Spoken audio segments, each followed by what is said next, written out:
மக்களே அனைவருக்கும் காலை வணக்கம். இன்னைக்கு இந்த வீடியோவில் என்ன எக்ஸ்பிளைன் பண்ண போறேன்னு சொல்லி பார்த்தீங்கன்னா, நிறைய பேருக்கு உள்ள டவுட் என்னன்னு சொல்லி பார்த்தீங்கன்னா, என் கூடவே வேலை செய்கிற கொலீக்கு வந்து ஒரு வாரத்துக்கு 10 இன்டர்வியூ கால் வருது. அவன் ஒரு 4 இன்டர்வியூ அட்டன் பண்ணுறான். என் மேலே வீட்டில் சொந்தக்காரர் ஒருத்தர் இருக்காரு, அவருக்கு நிறைய இன்டர்வியூ கால் வருது. பக்கத்து வீட்டுக்காரருக்கு நிறைய இன்டர்வியூ கால் வருது. ஆனால் எனக்கு வந்து இன்டர்வியூ கால் ஒன்று கூட வரமாட்டேங்குது அப்படின்னு சொல்லி நீங்கள் நிறைய பேர் யோசிச்சிருக்குன்னா, ஏன் வந்து இன்டர்வியூ கால் வரமாட்டேங்குது அப்படின்னு சொல்கிறது தான் இந்த வீடியோவில் நான் உங்களுக்கு எக்ஸ்பிளைன் பண்ண போகிறேன். ஸோ ரெடியாக இருந்துக்கோங்க, நோட் பண்ணி வச்சுக்கோங்க. ஃபர்ஸ்ட் விஷயம் என்னன்னு சொல்லி பார்த்தீங்கன்னா, ஒரு இன்டர்வியூ வந்து வரணும்னா அதுக்கு ரொம்ப முக்கியமான விஷயம் வந்து உங்களோட ரெஸ்யூமே. உங்களோட ரெஸ்யூம் வந்து எவ்வளோ அளவுக்கு ப்ராப்பராக, எவ்வளோ இன்ஃபர்மேட்டிவாக அந்த ரெக்ரூட்டர் வந்து அந்த ஜாபுக்கு தேட மச்ச உங்களோட ரெஸ்யூம் கரெக்டாக மேட்ச் ஆனால் மட்டும்தான் அந்த இன்டர்வியூவர் வந்து உங்களுக்கு கால் பண்ணுவாங்க. இல்லைனா காலே பண்ண மாட்டாங்க. இந்த ஒரு 10 ரீசன் சொல்கிறேன். இந்த ஒரு 10 ரீசனால உங்களுக்கு இன்டர்வியூவில் கால் வராமல் போகலாம். அப்படிப்பட்ட 10 ரீசனில் ஃபர்ஸ்ட் ரீசன் என்னன்னு சொல்லி பார்த்தீங்கன்னா, கீ ஸ்கில் அப்படின்னு சொல்லுவாங்க. நீங்கள் எந்த ஒரு ஜாபுக்கு அப்ளை பண்ணுறதா இருந்தாலும் உங்களுக்குன்னு ஒரு ப்ரொஃபைல் இருக்கும். அந்த ப்ரொஃபைலுக்குன்னு ஒரு கீ ஸ்கில் இருக்கும். அந்த கீ ஸ்கில் என்னென்னு சொல்லி ஐடென்டிஃபை பண்ணி வச்சுக்கோங்க. ஏன்னா இந்த கீ ஸ்கில்லை தனியாக எடுத்து உங்களோட ரெஸ்யூமில் நோட் பண்ணி வச்சுக்கோங்க. நீங்கள் நார்மலாக டீம் மேனேஜ்மெண்ட் பண்ண I am hard working person அதெல்லாம் வந்து கீ ஸ்கில்லே வராது. உங்களோட ப்ரொஃபைலுக்கு என்னென்ன கீ ஸ்கில் அப்படின்னு சொல்கிறத ஐடென்டிஃபை பண்ணி வச்சுக்கோங்க. ரெண்டாவது விஷயம் பார்த்தீங்கன்னா, ரெஸ்யூமில் வந்து அலைன்மெண்ட் அண்ட் ஃபாண்ட் யூஸ் பண்ணுறது ரொம்ப முக்கியமான விஷயம். ஏன்னா ஆவரேஜா ஒரு ரெக்ரூட்டர் வந்து ஒரு ரெஸ்யூமை பார்க்க மச்சா 5லேருந்து 7 செகண்ட் தான் பார்ப்பாரு. அந்த 5லேருந்து 7 செகண்ட்ல உங்களோட ரெஸ்யூம் வந்து அவருக்கு கொஞ்சம் அட்ராக்டிவா இருந்துச்சுன்னா, அவருக்கு வந்து கண்டிப்பா உங்க ரெஸ்யூம் ரொம்ப பிடிச்சிருக்குன்னா உங்களோட ரெஸ்யூமை வந்து அடுத்த லெவலுக்கு ஷார்ட் லிஸ்ட் பண்ணி வைப்பாரு. ஆவரேஜா ஒரு ஜாப் ரோலுக்கு வந்து கிட்டத்தட்ட 100லேருந்து 200 ரெஸ்யூம் கிட்ட வரும். அந்த 100லேருந்து 200 ரெஸ்யூம் கிட்ட உங்க ரெஸ்யூம் ஃபில்டர் ஆகணும்னா கண்டிப்பா ஃபாண்ட், அலைன்மெண்ட் அண்ட் ரெஸ்யூம் கொஞ்சம் அட்ராக்டிவா இருக்கணும்.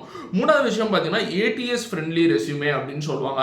அதாவது நீங்க ஒரு ஜாபுக்கு அப்ளை பண்றீங்கன்னா, அந்த அப்ளை பண்ற ஜாபுக்கு வந்து உங்களோட ரெஸ்யூம் மேட்ச் ஆகுதா அப்படின்னு சொல்றது வந்து அப்ளிகன்ட் ட்ராக்கிங் சிஸ்டத்தை யூஸ் பண்ணி தான் ஷார்ட் லிஸ்ட் பண்ணி கொடுப்பாங்க. இந்த அப்ளிகன்ட் ட்ராக்கிங் சிஸ்டம் என்ன பண்ணுன்னா, ஒருத்தர் நௌக்கரியில் போயிட்டு எனக்கு வந்து ஒரு சாஃப்ட்வேர் இன்ஜினியர் வேணும் 5 to 8 years ஆஃப் எக்ஸ்பீரியன்ஸ் அப்படின்னு சொல்லி போடுவார். அதுக்கப்புறம் அவங்களுக்கான கீ ஸ்கில் என்னென்னு சொல்லி கேட்பாங்க. அந்த கீ ஸ்கில்லை அவர் போடுவார். போட்டதுக்கப்புறம் உங்கள் ரெஸ்யூம் வந்து அதில் மேலே டாப்பில் வந்தால் தான் உங்களுக்கு கால் வரும், இல்லைனா கால் வராமலே போயிடும். ஸோ இந்த அப்ளிகன்ட் ட்ராக்கிங் சிஸ்டத்தில் உங்கள் ரெஸ்யூம் வந்து ட்ராக் ஆகுமா இல்லையா அப்படின்னு சொல்கிறத நீங்கள் ஈஸியாக கண்டுபிடிக்கலாம். நிறைய வெப்சைட் இருக்குது. அந்த வெப்சைட்டில் நீங்கள் என்னாச்சும் ஒரு வெப்சைட்டில் உங்களோட ரெஸ்யூமை போட்டு உங்களோட ஏடிஎஸ் ஸ்கோர் எவ்வளோ அப்படின்னு சொல்கிறத ஐடென்டிஃபை பண்ணி வச்சுக்கலாம். அதுக்கப்புறம் உங்களோட ரெஸ்யூமை வந்து அலைன்மெண்ட் பண்ண வச்சா அலைன்மெண்ட்டுக்கு அப்புறம் வந்து நீங்கள் கொடுக்க வேண்டிய விஷயம் வந்து ப்ராப்பரான ஆர்டரில் கொடுக்கணும். ஃபர்ஸ்ட் எடுத்தோன்னே இப்போ ஒரு எஜுகேஷன் குவாலிஃபிகேஷன் எடுத்தாலே உங்களோட ஹையர் எஜுகேஷனை ஃபஸ்ட்டு எக்ஸ்பிளைன் பண்ணிட்டு அதுக்கப்புறம் கீழே வந்து உங்களோட லோவர் எஜுகேஷனை நீங்கள் மென்ஷன் பண்ணிட்டே போயிடலாம். அதே மாதிரி எக்ஸ்பீரியன்ஸோ இப்போ கரண்ட்டாக என்ன எக்ஸ்பீரியன்ஸ் இருக்கோ அதை ஃபஸ்ட்டு போயிட்டு அதுக்கப்புறம் உங்களோட எக்ஸ்பீரியன்ஸை டிசெண்டிங் ஆர்டரில் மென்ஷன் பண்ணுங்கள். நிறைய பேர் இதை வந்து தப்பாக மென்ஷன் பண்ணுவாங்க. தப்பாக மென்ஷன் பண்ணால் ஒரு தப்பான இம்ப்ரெஷன் கிரியேட் ஆகிடும். அதுக்கப்புறம் more number of pages in resume. ரெஸ்யூமில் வந்து பார்த்தீங்கன்னா பேஜ் பார்த்தீங்கன்னா 5 பேஜ் 6 பேஜ்னு சொல்லி ரெடி பண்ணி வைக்கிறது கண்டிப்பாக சொல்கிறேன். நான் ஃபஸ்ட்டு சொன்ன மாதிரி ஒரு ரெக்ரூட்டர் வந்து ஒரு ரெஸ்யூமை 5லேருந்து 7 செகண்ட் வரைக்கும் தான் பார்ப்பாரு, இல்லை மேக்ஸிமம் 10 செகண்ட் வரைக்கும் தான் பார்ப்பாரு. அவரால் 3 பேஜ் 4 பேஜ் 5 பேஜ்லாம் படிக்கவே முடியாது. ஸோ மேக்ஸிமம் வந்து ரெஸ்யூமை எவ்வளோ ஷார்ட் லிஸ்ட்டாக 2 பேஜில் க்ளோஸ் பண்ண முடியுமோ அவ்வளோ பேஜில் க்ளோஸ் பண்ணுங்கள். அடுத்து எல்லாருமே பண்ணுற காமனான ஒரு மிஸ்டேக் என்னன்னு சொல்லி பார்த்தீங்கன்னா, கிராமட்டிக்கல் எரர். அதாவது நிறைய பேர் வந்து சென்டென்ஸை வந்து கரெக்டாக ஃபார்ம் பண்ணதே விட்டுருவாங்க. அந்த ரெஸ்யூமை எடுத்து பார்த்தா அதில் கிராமட்டிக்கல் எரர் மட்டுமே அவ்வளோ இருக்கும். இப்போ ஒரு ஜாபுக்கு அப்ளை பண்ணுறீங்க, அந்த ஜாபில் வந்து கம்யூனிகேஷன் ரொம்ப இம்பார்ட்டன்ட் அப்படின்னு சொல்லி இருந்துச்சுன்னா, அப்போ நீங்கள் ரெஸ்யூம் இருக்க மச்சம் உங்கள்கிட்ட வந்து நிறைய கிராமட்டிக்கல் மிஸ்டேக் இருக்குன்னா கண்டிப்பாக எந்த ஒரு ரெக்ரூட்டருமே உங்கள் ப்ரொஃபைலை பார்த்தோன்னா என்னடா ப்ரொஃபைல் இது இவ்வளோ கிராமட்டிக்கல் எரர் இருக்குது அப்படின்னு சொல்லி யோசிச்சுட்டு அதுக்கப்புறம் கண்டிப்பாக உங்கள் ரெஸ்யூமை ஷார்ட் லிஸ்டே பண்ண மாட்டாங்க. கிராமட்டிக்கல் எரர் இருந்துச்சுன்னா அது கம்யூனிகேஷன் வந்து ரொம்ப முக்கியமான விஷயமா இருக்கும். ஸோ கிராமட்டிக்கல் மிஸ்டேக்கை ரெக்டிஃபை பண்ண பாருங்கள். கிராமட்டிக்கல் மிஸ்டேக்கை வந்து நீங்கள் ஒரு உங்கள் ரெஸ்யூமில் இருக்க எல்லா சென்டென்ஸையும் எடுத்து போட்டு சாட் ஜிபிடியில் செக் பண்ணி பாருங்கள். சாட் ஜிபிடியில் கிராமட்டிக்கல் மிஸ்டேக் அப்படின்னு சொல்லி போடுங்க. அது கிராமட்டிக்கல் மிஸ்டேக்கை தனியாக காட்டும். அந்த சென்டென்ஸ்னால் ரீஃப்ரேம் பண்ணி நீங்கள் சாட் ஜிபிடியில் கேட்டால் அந்த சாட் ஜிபிடியை உங்களுக்கு கொடுத்துரும். அடுத்து பார்த்தீங்கன்னா, இது வந்து ரொம்ப சிம்பிளான விஷயம். நிறைய பேர் என்ன பண்ணுவாங்கன்னா, ஒரே ஒரு ஃபோன் நம்பர் தான் மென்ஷன் பண்ணியிருப்பாங்க. ஸோ நீங்கள் ரெஸ்யூமில் உங்களோட ஃபோன் நம்பர் போட மச்சா ஒரு 2 நம்பராச்சும் மென்ஷன் பண்ணுங்கள். ஏன் 2 நம்பர் நான் சொல்கிறேன், இது உங்கள் ரிலேட்டிவான நம்பராக கூட இருக்கலாம். ஏன் அப்படி சொல்கிறேன்னா, ஒரு ஃபோன் நம்பர் வந்து சப்போஸ் நாட் ரீச்சபிள் அப்படின்னு சொல்கிற இடத்துல இருக்குது, நீங்கள் ட்ராவல் பண்ணிட்டு இருக்கீங்க, அப்போ வந்து ஃபோன் ரீச்சே ஆகணும்னா அப்போ வந்து உங்களுக்கு கால் வருது கஷ்டமாக. ஸோ 2வது நம்பர் ஒன்று கொடுத்து வச்சிங்கன்னா அந்த நம்பருக்கு கால் பண்ணிட்டு இது மாதிரி நான் பர்சன் பேசுகிறேன், இன்டர்வியூக்காக நான் உங்களுக்கு கால் பண்ணியிருக்கேன் அப்படின்னு சொன்னால் அவங்க அவைலபிளாக இருந்துச்சுன்னா அவங்க திருப்பி உங்களை ரீச் அவுட் பண்ணி இந்த நம்பர்லேருந்து எனக்கு கால் வந்துச்சு உங்களுக்கு இன்டர்வியூக்காக இது மாதிரி ஒருத்தர் கால் பண்ணார், ஸோ நீ கால் பண்ணி என்னென்னு கேட்டுக்கோப்பா அப்படின்னு சொல்லுவாங்க. அந்த ஒரு கம்யூனிகேஷன் கேப்பை நீங்கள் கட் பண்ணலாம். அடுத்து பார்த்தீங்கன்னா framing sentence in resume is not appropriate அப்படின்னு சொல்லுவாங்க.